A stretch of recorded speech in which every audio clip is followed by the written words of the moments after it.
একটা বোতাম, শুধু চাপ দিলেই প্যারাশুটটা খুলে যেত, জীবনটা হয়তো বেঁচে যেত, ফিরতে পারতেন পরিবারের কাছে। কিন্তু ফ্লাইট লেফটেন্যান্ট তৌকির তা করেননি, কারণ তিনি শুধু নিজের প্রাণ নিয়ে ভাবেননি, ভেবেছিলেন নিচে থাকা মানুষদের কথা। বিমানের ইমার্জেন্সি সিস্টেম সক্রিয় থাকলেও তিনি সিট ত্যাগ করেননি।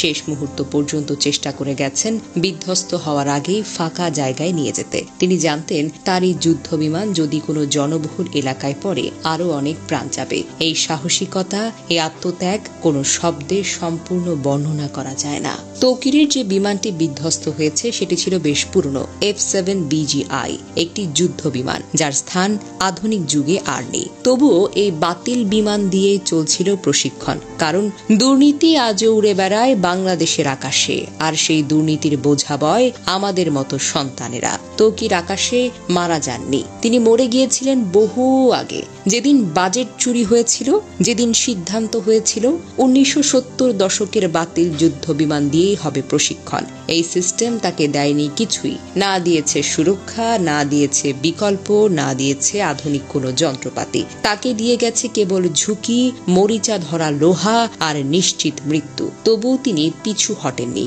দেশ, দায়িত্ব আর মানুষ, এসবের কাছে নিজের প্রাণকেও তুচ্ছ মনে করেছিলেন। উত্তরার আকাশে ফ্লাইট লেফটেন্যান্ট তৌকির একা মারা যাননি। এই ভয়াবহ দুর্ঘটনায় আরো অনেক প্রাণ ঝরে গেছে। আমরা গভীরভাবে শোকাহত। শহীদ তৌকির সহ সকল নিহতের আত্মার মাগফিরাত আমরা কামনা করি। আহতদের জন্য দোয়া করি, আল্লাহ যেন তাদের দ্রুত আরোগ্য দান করেন। আমাদের একটাই প্রার্থনা, আর যেন কোনো তরুণ তৌকিরকে একটা মরিচে ধরা যুদ্ধ বিমানের সঙ্গে জীবন বিসর্জন দিতে না হয়।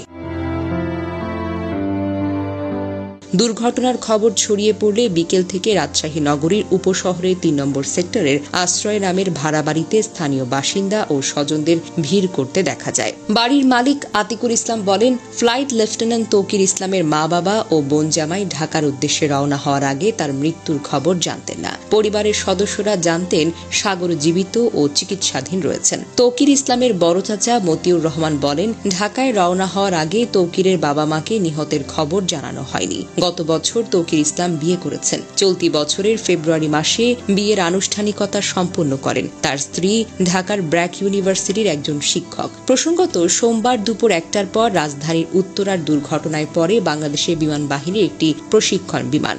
বিমানটি উত্তরার মাইলস্টোন স্কুল অ্যান্ড কলেজের একটি ভবনে গিয়ে পড়ে যায় এবং বিধ্বস্ত হয়। সঙ্গে সঙ্গে বিমান ও স্কুল ভবনটিতে আগুন ধরে যায়। যে ভবনে এটি বিধ্বস্ত হয় সেখানে বহু স্কুল পর্যায়ের শিক্ষার্থী ছিল, যাদের বেশিরভাগই হতাহত হয়েছে। দুর্ঘটনার পরপর উদ্ধার